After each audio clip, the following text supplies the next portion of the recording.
वही शिवसेना है कि अयोध्या के राम मंदिर पे जब बाला साहब ठाकरे जिंदा थे तो कहा था कि गर्व है मुझे अपने शिव सैनिकों पे अगर गिरा दिया है।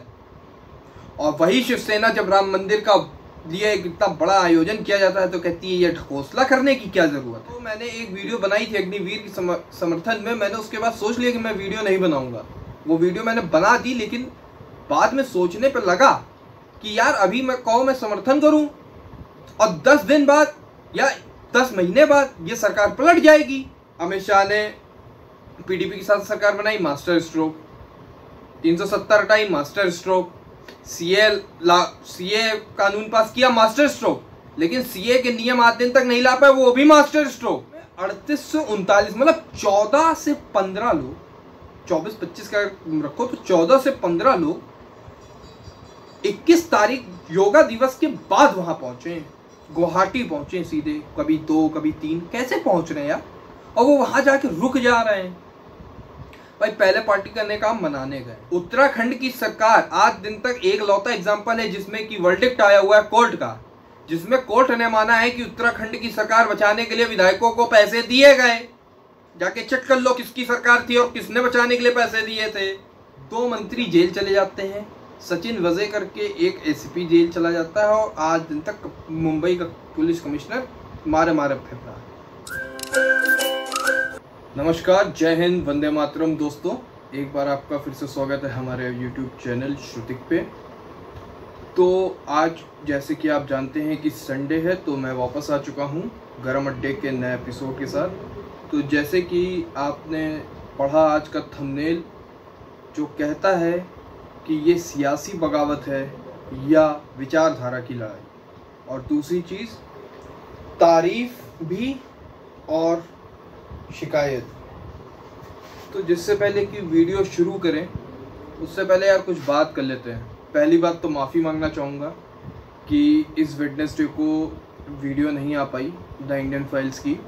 उसका कारण ये था कि थोड़ा फैमिली के साथ बाहर अपन घूमने गए थे, खूब मौज मस्ती की एक दिन और फिर वापस आए तो वीडियो नहीं हो पाया। और ट्यूसडे को निकले थे तो इसलिए क्योंकि फादर का बर्थडे भी था तो मस्ती करके फिर वापस आए तो वीडियो नहीं बन पाई थी। दूसरी चीज़, भाई लोग वीडियो देखते हो तो सब्सक्राइब कर लो। पहली बार देख रहे हो तो भी सब्सक्राइब कर लो, और बराबर देखते रहते हो तो भी सब्सक्राइब कर लो, और बेल आइकन ना दबाना भूलना। और एक चीज़ आप लोग की हेल्प चाहिए कि मैंने सोचा है कि एक लाइव इवेंट करें। तो पहली बात तो ये बताना कि इंस्टा पे करें कि यूट्यूब पे, और उसके लिए कमेंट बॉक्स में लिखना और किस दिन करें और किस टाइम पे करें। मतलब जैसे मंडे को कर लें या संडे को कर लें, दिन बता देना और बता देना किस टाइम पे सबसे अच्छा रहेगा। तो जिस हिसाब से कमेंट में आएगा, जिस हिसाब से वोटिंग आएगी, उसी हिसाब से हम लोग डिसाइड करके और आपको एक वीडियो में बता देंगे जो भी उससे लेटेस्ट वीडियो होगी उससे पहले की, और फिर लाइव करेंगे। फिर आप लोग सवाल दीजिएगा, आप लोग के सवालों का जवाब देने की कोशिश करेंगे जो भी होगा। तो चलो अब वीडियो शुरू करते हैं। तो जैसे कि आज का जो पहला टॉपिक है वो है सियासी बगावत या विचारधारा की लड़ाई। तो भाई देखो, सब समझ तो गए होंगे कि कहाँ की बात चल रही है, महाराष्ट्र की। अब यार ये वीडियो तुम लोगों ने देखी होगी, गरम अड्डे की ही थी। इसी में 900 पहली बार हुआ था कि हमारे 900 व्यूज़ आए थे। तो यार देखो, जो दिखता है, मैंने इस वीडियो में भी बोला था और अपनी हर वीडियो में बोलता हूँ जिसमें भी पॉलिटिक्स डिस्कस होती है, राजनीति में जो होता है वो दिखता नहीं, और जो नहीं होता वही दिखता है। पर्दे के आगे का खेल मत समझो, पर्दे के पीछे क्या खेल चल रहा है ये समझो, तभी तुम राजनीति समझते हो, अगर राजनीति में इंटरेस्टेड हो, ठीक ना। पहले हम बात कर लेते हैं जो कॉमन पर्सपेक्टिव की बात है या जो एक आम विचारधारा की बात है। इसमें 2 कैरेक्टर आते हैं और उसके बाद बात करेंगे उन 2 कैरेक्टर्स की जो कि मेरे आकलन के हिसाब से मैं समझता हूं कि वो 2 कैरेक्टर ज़्यादा महत्वपूर्ण है। तो पहला कैरेक्टर जो कि पब्लिक या आम तौर पे विलन या साजिश करता बताया जाता है कि महाराष्ट्र की पॉलिटिक्स में भी जो भी हो रहा है वो बताया जाता है बीजेपी को। पहली बात, जो भी चमचे हैं, चमचे मतलब अपोजिशन की तरफ के, क्योंकि चाटने की और चटवाने की ज़्यादा आदत है उनको, और दूसरे हैं भक्त, उन दोनों से बात कर रहा हूँ सीधे। तो भैया जो भक्त हैं वो ये कहते हैं हर समय कि अमित शाह का मास्टर स्ट्रोक। तो भैया एक चीज़ बताएं, वो होम मिनिस्टर है, बहुत सीधी सी बात कहता हूँ, होम मिनिस्टर है अमित शाह जी। उनका काम राज्यों में सरकार गिराना या वो करना नहीं है। तुम तर्क दे सकते हो कि फलाने समय में ये हुआ था, फलाने समय में वो हुआ था, कांग्रेस ऐसे करती थी, कांग्रेस वैसे करती थी, ये इस पार्टी ने ऐसे किया। लेकिन एक चीज़ समझो, जो मैं एक वोटर जिसने वोट किया है बीजेपी को, सरकार लाई है, उसने सरकार बनाने के लिए ही वोट दिया है जहाँ भी सीटें आपको मिली हैं। तो ये काम अमित शाह को नहीं है। अमित शाह देश के गृह मंत्री है, उनका काम है सीएए में जो आंदोलन और जिस तरीके से दंगे हुए उन पर रोक लगाना कि वो दोबारा ना होते। उसके बाद हो जाता है किसान आंदोलन, जिसमें 26 जनवरी जो गणतंत्र दिवस है इस देश का, इस देश के लिए एक बहुत इंपॉर्टेंट दिन है, उस दिन पे बवाल हो जाता है। उसके बाद भी वो आंदोलन चलता रहता है और आखिरी में आप कानून वापस ले लेते हैं। तो जो मैंने एक वीडियो बनाई थी अग्निवीर के समर्थन में, मैंने उसके बाद सोच लिया कि मैं वीडियो नहीं बनाऊंगा। वो वीडियो मैंने बना दी, लेकिन बाद में सोचने पर लगा कि यार अभी मैं कहूँ मैं समर्थन करूं और 10 दिन बाद या 10 महीने बाद ये सरकार पलट जाएगी। छात्र हैं, हम छात्रों के सामने झुक गए और जूता पड़ेगा प्रखर तिवारी के मुंह पे। लोग प्रखर तिवारी से पूछेंगे, फिर प्रखर तिवारी उसको डिफेंड करते फिरे। तो भैया हमें आईटी सेल तो पैसा देता नहीं है ना, हमें बीजेपी तो पैसा दे नहीं रही है। आईटी सेल वालों को जिनको डिफेंड करने का पैसा मिलता है। अमित शाह ने पीडीपी के साथ सरकार बनाई, मास्टर स्ट्रोक। 370 हटाई, मास्टर स्ट्रोक। सीए कानून पास किया, मास्टर स्ट्रोक। लेकिन सीए के नियम आज दिन तक नहीं ला पाए, वो भी मास्टर स्ट्रोक। अरे भैया कोरोना 2 साल था, खत्म हो गया। 1 साल 1.5 साल था, खत्म हो गया। चुनाव हो रहे हैं, पब्लिक मीटिंग हो रही हैं, ऑफिसेस खुल रहे हैं, आदमी जा रहा है काम पे। आप सीए के नियम नहीं लागू करवा पा रहे हैं। आप हर जगह कहते फिर रहे हैं कि अब लागू करवाएंगे कोविड के बाद। कोविड के बाद किसान आंदोलन लाए, मास्टर स्ट्रोक। किसान आंदोलन किसान बिल लाए, मास्टर स्ट्रोक। किसान बिल वापस ले लिए, मास्टर स्ट्रोक वो भी। या तो तब झूठ बोल रहे थे या तो अब झूठ बोल रहे हो। और जो लोग कह रहे हैं कि खालिस्तानी एंगल था, तो हाँ था, आज भी है। किसको पंजाब की स्थिति नहीं दिख रही है? लेकिन उसको कंट्रोल करने के लिए कर क्या रही है बीजेपी? कुछ नहीं कर पा रही है। तो जो लोग बड़े इस चीज को दिखा देते हो भाई, तुम लोग आईटी सेल वालों, तो पहले समझो तुम कहां हो। दूसरे को दोगला कहते हो। दोगला मैं बाप जन के उसमें नहीं कह रहा हूं, मैं इस पर्सपेक्टिव में कह रहा हूं दोगला, क्योंकि लोग गाली भी ले लेते हैं इसको कि दो मुंह वाला, दोहरी बात करने वाला। कि तुम दोगले इतने हो कि मोदी अगर ले आए सीए तो सही, उसकी नोटिफिकेशन और आज दिन तक नियम ना लागू हो तो वो भी सही। तो भैया ऐसे नहीं चलता है। ये साफ दिखाता है कि मोदी भी उसी लेफ्ट मीडिया, उसी लेफ्ट को खुश करने में लगे हैं जो कि कभी भी इनका नहीं हो सकता है। लेफ्ट और राइट कभी मिल नहीं सकते हैं। एक चीज समझ लो भाई, इतना पैसा है, क्यों नहीं बीजेपी कर लेती है कि जिस तरीके, ये कोई बात छुपी नहीं है, बीजेपी का सबसे ज्यादा पैसे वाली पार्टी है। और आज के समय में अंबानी हो, अडानी हो, चाहे जितने भी बड़े ग्रुप्स हैं, ये सब कोई भी सरकार रहती है उनके समर्थन में रहते हैं। तो क्या इंडिया ऐसा कुछ नहीं कर सकता है? ऐसा कुछ नहीं कर सकता है कि एक अपना मीडिया प्लेटफॉर्म लॉन्च करे? क्यों? क्योंकि जितने बड़े बड़े इंटरनेशनल मीडिया प्लेटफॉर्म है वो सब लेफ्टिस्ट के हाथ में है। तो क्यों नहीं भैया राइटिस्ट का एक बना लेते हो? पैसे की कमी है क्या? फिर वही बात करोगे कि नहीं आप न्यूयॉर्क टाइम्स को गलत ठहराने की कोशिश करेंगे, लेकिन न्यूयॉर्क टाइम्स में न्यूज बनाने की भी कोशिश आप ही करेंगे। आप जिसका विरोध करते हैं लेकिन आपको उसी की न्यूज में अच्छा बनना है। अरे क्यों उम्मीद करते हो उन लोगों से जो क्यों बात करते हो? और अब आते हैं जरा चमचों पे। चमचों, उत्तराखंड की सरकार आज दिन तक एक लौता एग्जांपल है जिसमें कि वर्डिक्ट आया हुआ है कोर्ट का, जिसमें कोर्ट ने माना है कि उत्तराखंड की सरकार बचाने के लिए विधायकों को पैसे दिए गए। जाके चेक कर लो किसकी सरकार थी और किसने बचाने के लिए पैसे दिए थे। तो ज्ञान तुम भी बंद करो देना ना, सब शब्द तो समझ ही गए होगे कि क्या निकलने वाला था मुंह से। अगर पब्लिक प्लेटफॉर्म ना होता, कहीं प्राइवेट में बात करोगे तो वही शब्द निकलता। वो तो शुक्र करो कि पब्लिक प्लेटफॉर्म है, लड़कियां और महिलाएं और औरतें सब देखती हैं, इसलिए तुम काफी शब्दों से बच जाते हो। नहीं तो ऐसे ऐसे शब्द फेंक मारूंगा कि ना उठने लायक बचोगे ना बोलने लायक। उत्तराखंड की सरकार बचाने के लिए तुम पैसा दे दो तो सही। अगर मैं कहता हूं कि चलो बीजेपी कर रही है, अभी मैं नहीं मानता हूं बीजेपी कर रही है, और अगर कर भी रही है तो खुलेआम कर रही है कि सूरत में उससे मिलने गए बीजेपी के लोग, तो कहां शक है कि बीजेपी का फायदा है इसमें? कहां शक है कि गुवाहाटी अगर विधायक पहुंचे हैं तो वहां पे यार हेमंत विश्व शर्मा लेने जा रहा है, असम का सीएम है, बीजेपी का सीएम है, वो उनको लेने जा रहा है एयरपोर्ट से। तो इसमें तुम लोग शक काहे का पाले हुए हो कि बीजेपी का इसमें कुछ रोल नहीं है? रोल तो है, लेकिन तुम लोगों को ऐसा लगता है कि बड़ी अनोखी चीज। भैया सबसे ज्यादा सरकारें इस देश में किसने बर्खास्त की हैं?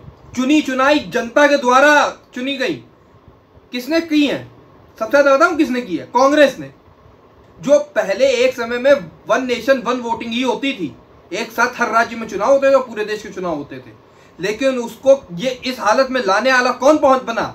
कांग्रेस, जो बिना समय सीमा खत्म हुए सरकारें बर्खास्त कर दी, केवल अपनी सरकारें लाने के लिए, नहीं तो अपनी ताकत दिखाने के लिए। सबसे ज्यादा इंदिरा गांधी के समय में हुआ, उस पर भी तो बोलो। तो कह दो कि उस टाइम पे गलत हुआ तो इस टाइम, भैया व्हाट अबाउटरी होगी। क्योंकि जब 2019 में सरकार बन रही थी तो लोगों ने बहुमत बीजेपी और शिवसेना के गठबंधन को दिया था। तुमने जनता के वर्डिक्ट को या जनता के जो रिजल्ट था उस पर तुमने तमाचा मार के तुमने सरकार बनाई थी। और आज भी तुम्हारे ही तरफ के नेता कह रहे हैं कांग्रेस के कि हमने तो सरकार इसलिए बनाई है कि बीजेपी को सत्ता में आने से रोक सके। तुम उस पर भी तो बोलो, या जो भी अपोजिशन के लोग हैं उन्होंने इसीलिए तो सत्ता बनाई थी। 106 विधायक वाली पार्टी आज अपोजिशन में बैठी है, वो जोड़ तोड़ नहीं करेगी। जिसके साथ उसका पोस्ट पोल अलायंस था उसने प्री पोल अलायंस कर लिया। प्री पोल अलायंस था बीजेपी और शिवसेना का। शिवसेना ने जाके पोस्ट पोल अलायंस करने लगी, तब नैतिकता याद नहीं आती है। नैतिकता केवल बीजेपी निभाए। क्यों केवल बीजेपी अटल बिहारी वाजपेयी की पार्टी बनी रहे? अरे समय बदलता है यार, सब बदल जाता है।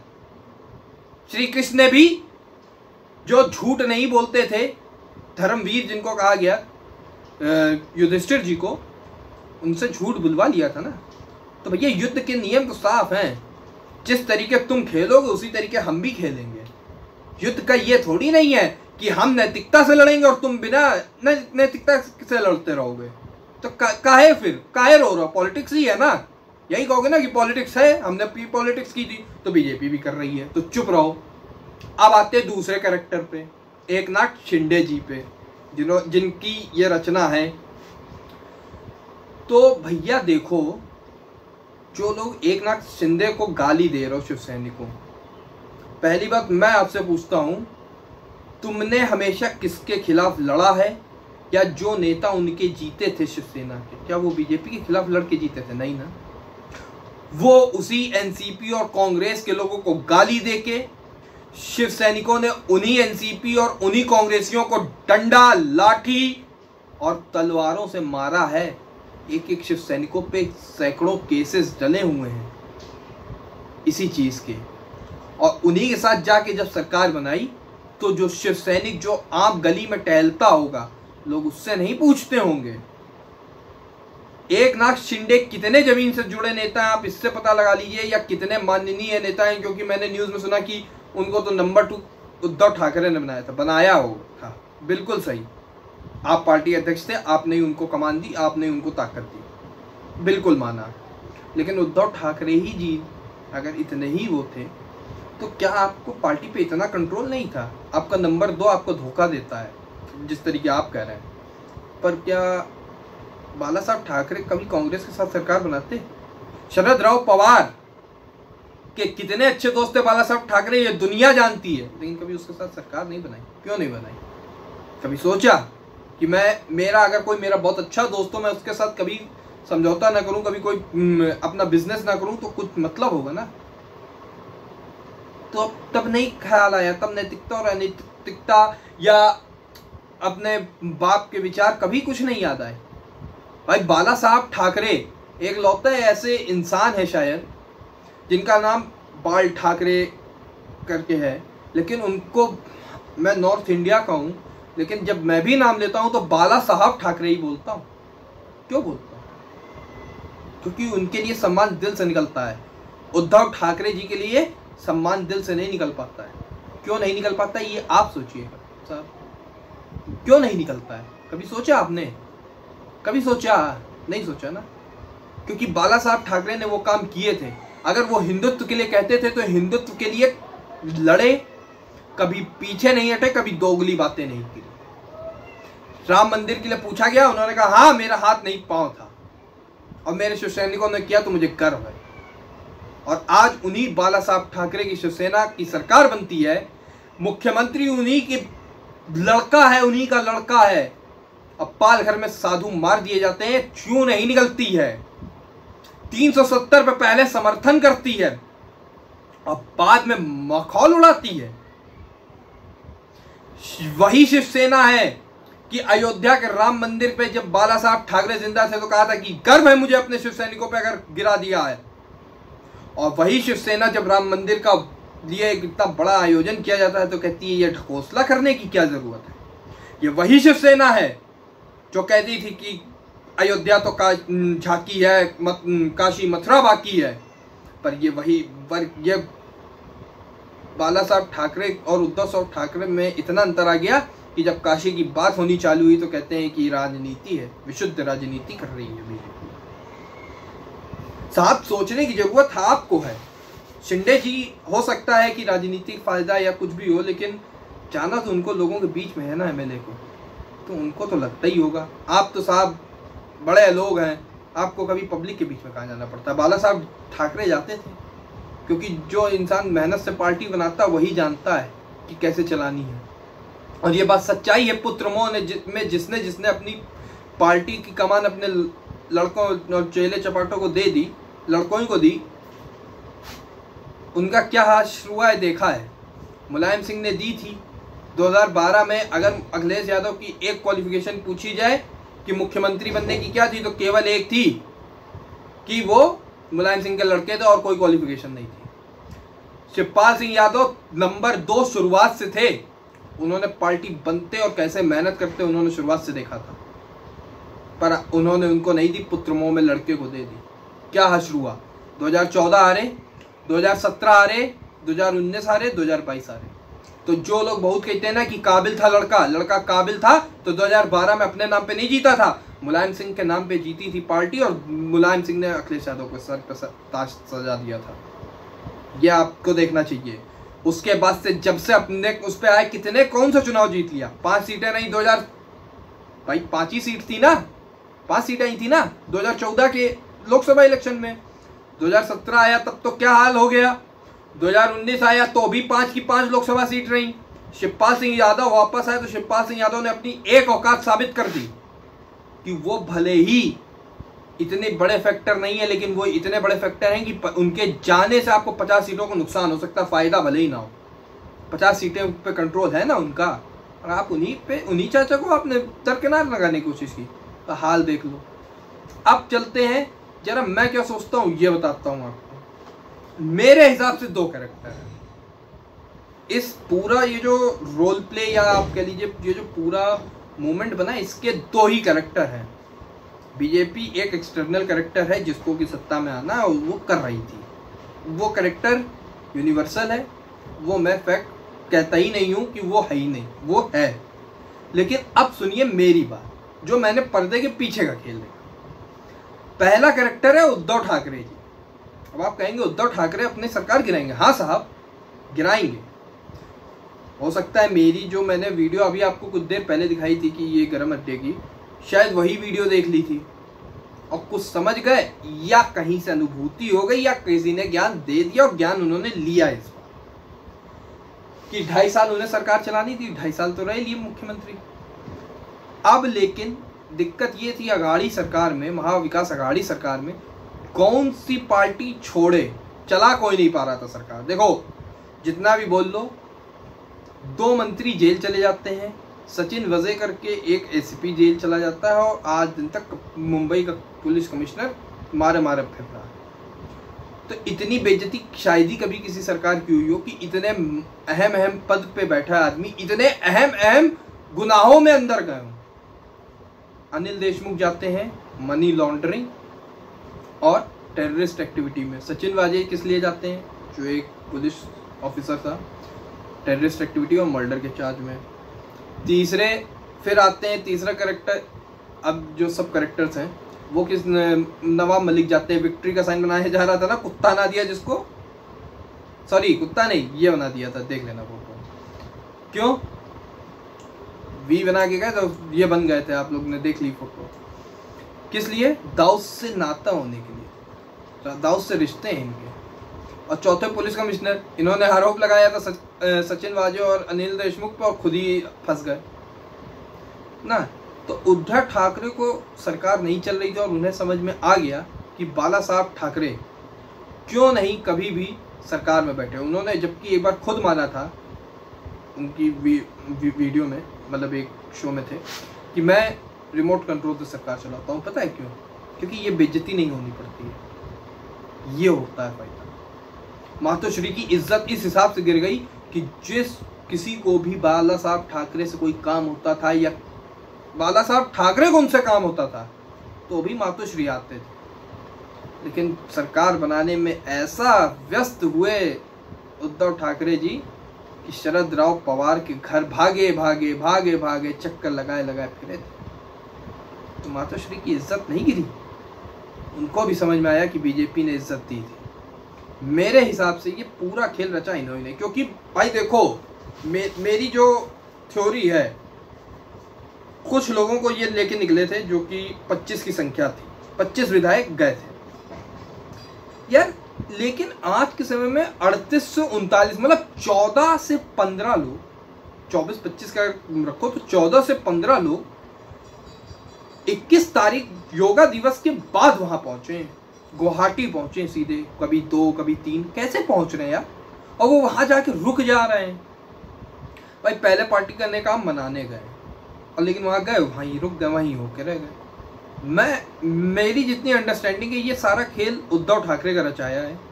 वो ये दिखा रहे हैं, वो ये दिखाना चाहते हैं कि मेरे साथ 2/3 मेजॉरिटी नहीं रह गई थी और अगर मैं ये ना करता कि बीजेपी के साथ, मतलब अघाड़ी सरकार ना गिराता, तो ये लोग 2/3 थे तो ये असली शिवसेना बन के और बीजेपी में मर्जर कर लेते या बीजेपी का को समर्थन देते, तो सरकार तो वैसे ही बननी थी।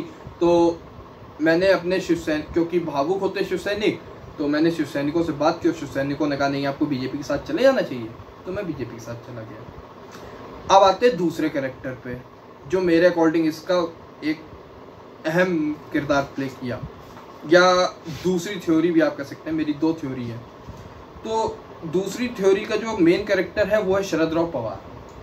असाद शरद राव पवार इस चीज़ के बहुत माहिर खिलाड़ी हैं, जोड़ तोड़ की सरकार बनाने में और आदमी को बर्बाद करने में। ये मैं अपनी पहली वीडियो में कह चुका हूँ, तो आपने अगर नहीं देखी है तो देख लीजिएगा, मैंने डाली हुई है। अब बात होती है शरद राव पवार सरकार क्यों गिराना चाहते, तो साहब उन्हें जो डैमेज लगाना था, जो थप्पा लगाना था शिवसेना पे, वो तो लग गया। क्योंकि एक कविता है कि, या एक कहावत है, कविता तो नहीं कहावत है, कि अगर आप दूध का गिलास लेके भी शराब के ठेके के बाहर खड़े हो जाएं तो लोग यही कहेंगे कि आप शराब लेने आए। और यही हाल है बीजेपी, कांग्रेस और राष्ट्रवादी कांग्रेस का, एनसीपी का। शिवसेना जैसे ही इनके साथ खड़ी हुई, हिंदुत्व का टैग उसके ऊपर से हट गया। लोग कितना भी कह लें लेकिन वो हट गया। और क्यों हट गया, जिसको ये बात नहीं समझ में आती वो इसे समझे कि शिवसेना हिंदुत्व की बात करती थी और ये उसी हिंदुत्व को गाली देते हैं, चाहे राहुल गांधी हो चाहे ये हो। शिवसेना बात करती है नाम भूल गया, वीर सावरकर की, हाँ वीर सावरकर की बात करती है शिवसेना बात करती है वीर सावरकर की, और ये लोग कहते हैं हम कायर नहीं है, सावरकर की तरीके फलाने नहीं है। साहब जो आरोप लगने थे, जो कुछ पहुंचना था वो तो पहुंच ही चुका है। जो डैमेज करना था शरद राव पवार ने कर दिया। अब इस तरीके से केवल शिवसेना की साख का मोती, लेकिन ठाकरे परिवार का मान नहीं। तो मेरे हिसाब से शिंदे की मदद पवार के ही कहने पे की गई है, क्योंकि जो होम मिनिस्टर हैं वहाँ के वो हैं एनसीपी के, और इंटेलिजेंस इनपुट ना हो कि बीजेपी के लोग कांटेक्ट में आ रहे हैं, ये हो नहीं सकता, पहली बात। दूसरी बात, बस में बैठ के ये लोग 20 तारीख को, क्योंकि विधान परिषद का चुनाव था, बहुत इंपॉर्टेंट स्टेट है महाराष्ट्र, जहाँ पे विधान परिषद होती है, वो इंपॉर्टेंट बन जाते हैं। तो विधान परिषद से का चुनाव की वजह से ये लोग एक होटल में रखे गए। एकनाथ शिंदे जी इनको लेके निकलते हैं बस में, और जैसा कि बताया जा रहा है, जैसे कि रिपोर्ट्स हैं या जैसे कि मीडिया का दावा है, वो पुलिस ने एस्कॉर्ट किया है गुजरात बॉर्डर तक। और स्टेट की जो पुलिस लॉ एंड ऑर्डर होता है वो होम मिनिस्ट्री के अंडर आता है।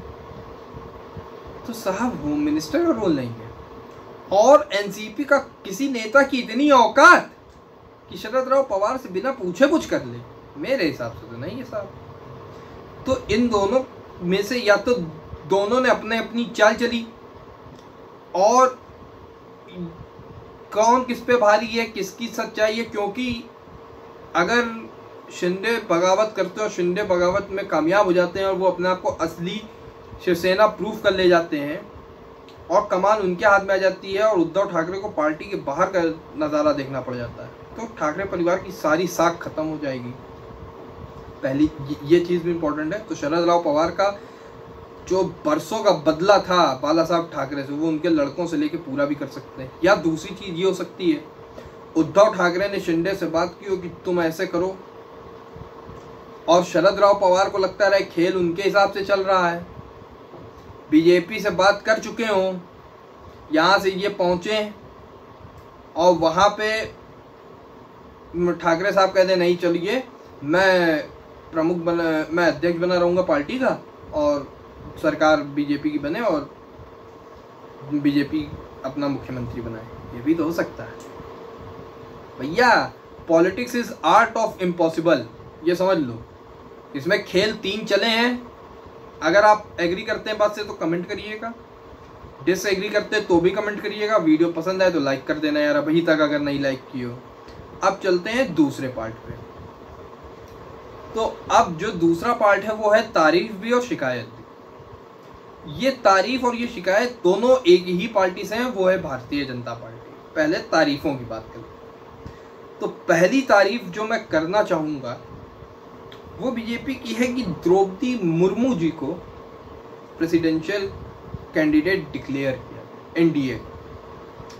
तो अब जो लोग बात करते हैं ना बीजेपी और यूपीए में डिफरेंस, ये एनडीए और यूपीए में डिफरेंस और बीजेपी और कांग्रेस में, तो भैया यही डिफरेंस है कांग्रेस और बीजेपी की राजनीति में जो लोगों को पसंद आता है। बता देते हैं क्या पसंद आता है। इतना वास्ट कैनवस है, इतना बड़ा कैनवस है जिसमें कि हर तरफ का आदमी दिखता है। मतलब सोचिए राजदीप सरदेसाई जैसा पत्रकार जिसने एक समय पे ट्वीट किया था कि असम इतना दूर पड़ता है कि वहां की बाढ़ों को कवरेज करने कौन जाएगा, वही राजदीप सरदेसाई आज ज्ञान पेलता है कि असम में तो बाढ़ आई हुई है, वहां पे एमएलए क्यों गए हैं। बहुत ज्ञान पेला उसने अपने उसमें ट्विटर में, आप देख लीजिएगा। तो ये तो आप देखिए कि कितना वास्ट कैनवस है। द्रौपदी मुर्मू जी को पन्ने में मैं क्यों समर्थन करता हूँ। पहली बात, कोई पारिवारिक बैकग्राउंड नहीं कि कोई परिवार से जुड़ी है, ये बीजेपी की खासियत रही है।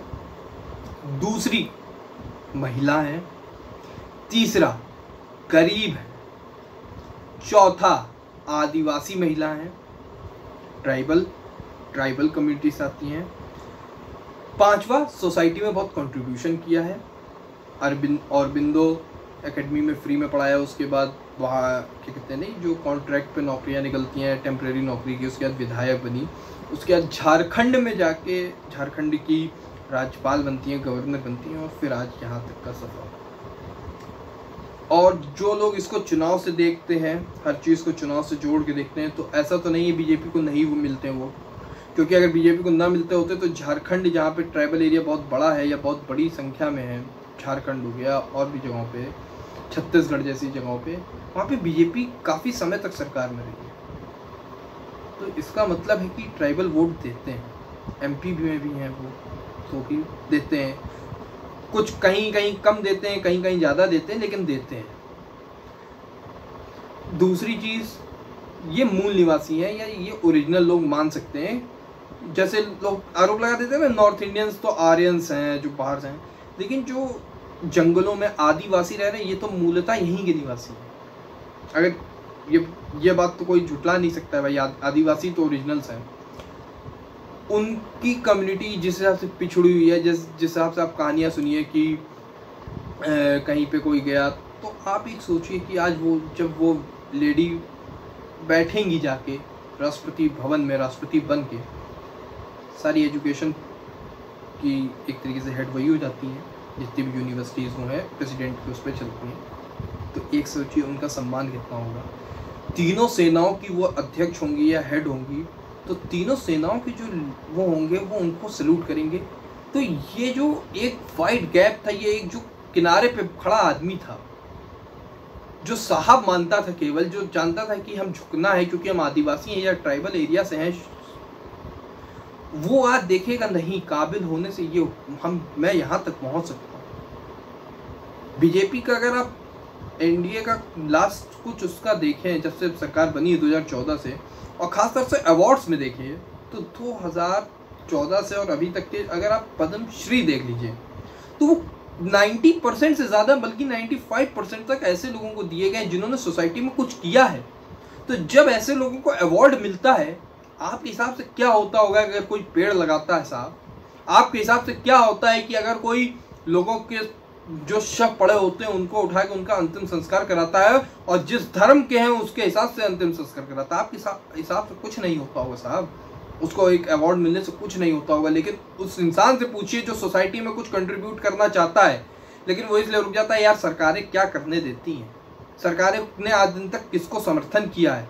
सरकार से तो कुछ अवार्ड भी लेना होता है तो या तो बहुत बड़े पत्रकार हो, जान पहचान हो कुछ लोगों से, या तो फिर बहुत किस्मत वाले हो। आज वो लोग जो कुछ सोसाइटी में देना चाहते हैं, भले ही उनके पास हो ना हो, वो आज आकर दे रहे हैं कि नहीं, सरकार से हमें कुछ तो मिलेगा। और ऐसे लोग जब सोसाइटी के बीच में जाते हैं, उनकी जो एक रिकग्निशन केवल एक जगह तक थी, उनको जब अवार्डी बन जाते हैं और वो कहीं जाते हैं, तो उनका सम्मान एक अलग तरीके से बढ़ जाता है। उनके साथ जो लोग जुड़े होते हैं उनको भी तो सम्मान लगता है कि नहीं, हम इनके साथ जुड़े थे, कितने महान व्यक्ति हैं। उनके साथ जो लोग जुड़े थे, जब उनकी कहानियां बाहर निकल के आएंगी तो उनको भी तो सुकून मिलेगा। ये क्यों नहीं सोचते हैं? नहीं सोचना चाहिए भैया।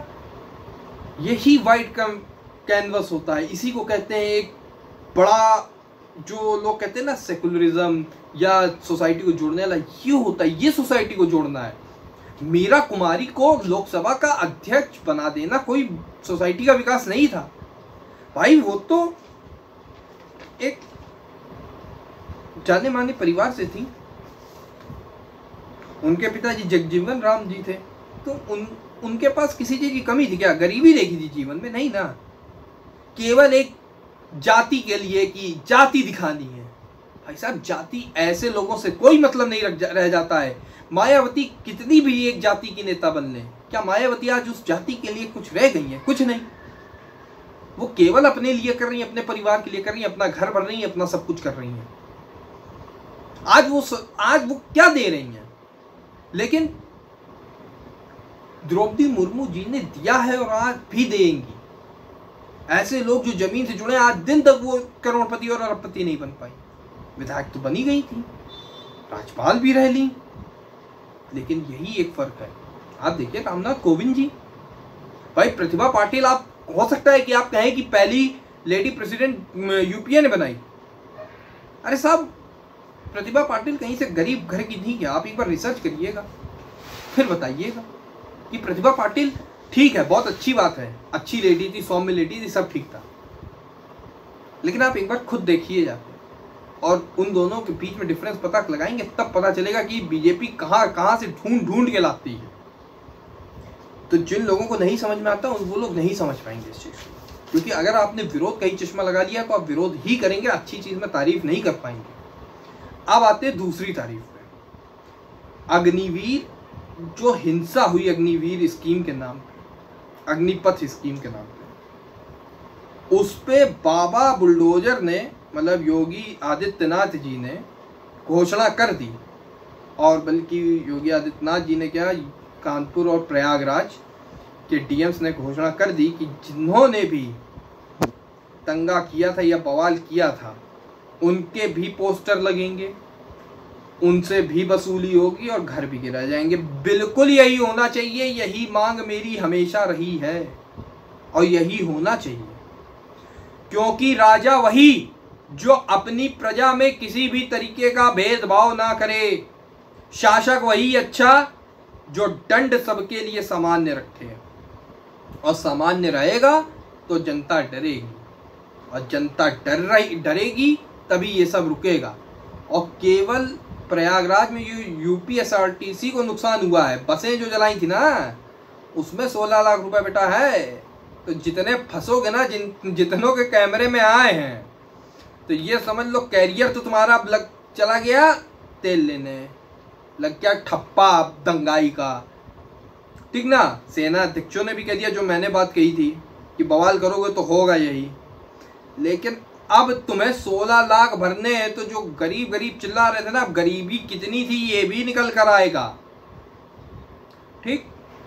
अब बात करते हैं बुराई की, जो आपने बहुत कम सुनी होगी, लेकिन ये भी बीजेपी सरकार से है, नरेंद्र मोदी की सरकार से।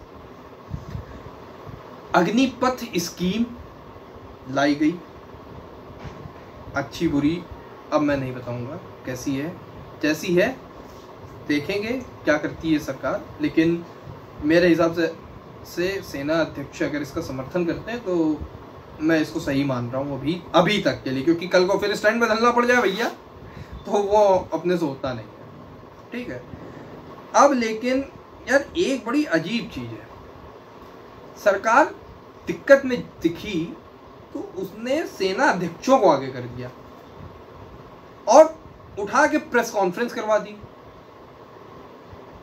कि वो वादे कर रहे हैं कि ये यहाँ मर्ज किए जाएंगे, ये वहाँ मर्ज किए जाएंगे, इनके साथ ये होगा, करा जाएगा।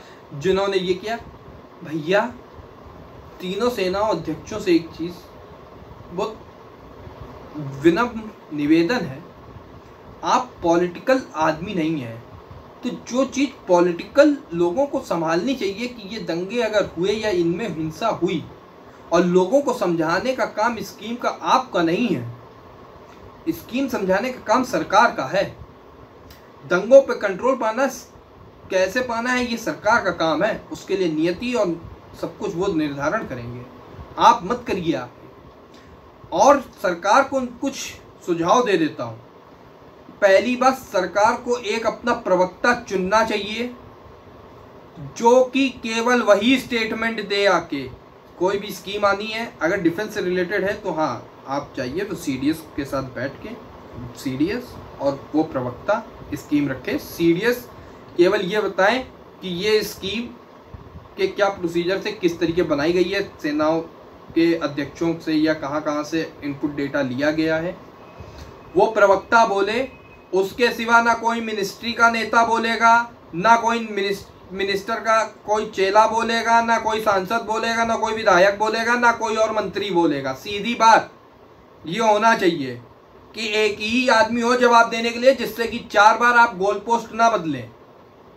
अग्निपथ जब से स्कीम आई है आप तब से 10 चीजें बदल चुके हैं, तो स्कीम लागू करने से पहले उसको देखिए और कसौटी उतर रही है कि नहीं उतरेगी ये पता लगाइए। मैकेनिज्म आप भी अपना अच्छा करिए। और सेना अध्यक्षों से रिक्वेस्ट ये कि आप पब्लिक में ना आए, इसलिए क्योंकि अभी तक आप चाहते हैं कि पब्लिक आपके सेना में कोई इंटरफेयर ना करे। अच्छी बातें नहीं करनी चाहिए, लेकिन साहब जब आप खुद मौका दे रहे हैं आप खुद पब्लिक के बीच में आ रहे हो और कल को मान लीजिए जिस हिसाब से आपने कहा उस हिसाब से नहीं इंप्लीमेंट हुआ स्कीम, तो अब सवाल जनता या वो लड़का नेताओं से पूछने नहीं जाएगा, वो आपका कॉलर पकड़ेगा। तब आपको बुरा लगेगा, तब आप कहेंगे सेना पॉलिटिकल नहीं है, सेना का पॉलिटिक्स से लेना देना क्या। लेकिन आप जवाब दे रहे हैं आके, आप उनको भरोसा दिला रहे हैं कि नहीं बेटा तुम्हारा हो जाएगा, तुम्हें दूसरी जगह नौकरी मिल जाएगी। और ये देश में कितना क्या चलता है और किस तरीके से काम होता है ये हम सब जानते हैं। कल को नहीं हो पाया तो वो सेना अध्यक्षों पे सवाल उठाएगा साहब। तो सेना अध्यक्ष कोई भी हो, तीनों सेनाओं के लिए बोल रहा हूँ, आप आ रहे हैं बहुत अच्छी चीज़ है, लेकिन ये भी समझिए कि फिर वो आपका कॉलर पकड़े तो बुरा ना मानना। फिर ये ना कहना कि ये आदमी से पता नहीं कैसे ट्रेन होके निकला, क्योंकि आपने उसको मौका दिया। अगर आप सामने नहीं आएंगे और पॉलिटिकल ही जवाब आएगा तो वो नेताओं का कॉलर पकड़ेगा। ये सोचिएगा, ये बहुत बड़ी चीज़ है। वो सेना, अगर उसने सेना अध्यक्ष का कॉलर पकड़ा तो सेना अध्यक्ष की गलती के मारे पकड़ेगा, फिर उसकी गलती ना बताइएगा। फिर मैं भी उस चीज़ के समर्थन में ही रहूँगा कि अगर तुम जवाब दे रहे थे तो अब झेलो भी। तुम बहुत बता रहे थे स्कीम का, तो अब स्कीम का ऐसे क्या होता है, नेताओं को जवाब मिलता है। नेताओं को जवाब कभी कॉलर को पकड़ेगा नहीं, उनको वोट दे के। लेकिन तुम आपके साथ क्या हो सकता है, सेना के खिलाफ बगावत हो सकती है, सेना के खिलाफ नारेबाजी हो सकती है, जो कि शायद ही किसी सच्चे हिंदुस्तानी को अच्छा लगेगा। लेकिन उतने समय कोई सच्चा हिंदुस्तानी इस चीज़ का विरोध भी नहीं कर पाएगा, क्योंकि जब वो लड़का कहेगा ना क्या मैं भरोसा तो सेना के अध्यक्ष ने दिया था, तब तिवारी क्या बोले, या कोई फलाना ढिमाका, कोई भी XYZ आदमी क्या बोले उस बच्चे से कि क्यों सेना अध्यक्ष को गाली मत दो, क्यों सेना को गाली मत दो, क्यों सेना अध्यक्ष के झूठे वादे पे सेना को मत घेरो और सरकार को घेरो। ये आप मुझे बताइए। और या कोई भी सेना का पर्सनल अगर इसको सुन रहा है तो वो जवाब दे कि तब वो लड़का सेना अध्यक्ष और सेना को गाली बकने का अधिकार रखेगा कि नहीं रखेगा, ये बताइएगा। इसी के साथ वीडियो यहीं ख़त्म होती है। आपके जो भी विचार हो कमेंट बॉक्स में बताना। सब्सक्राइब नहीं किया है चैनल तो भाई सब्सक्राइब कर लो यार, हाथ जोड़ लेते हैं। इसी के साथ मिलते हैं अगली वीडियो में, तब तक अपना ख्याल रखो, खुश रहो और हमेशा बोलते रहो, लर्न टू स्पीक। इसी के साथ बाय बाय।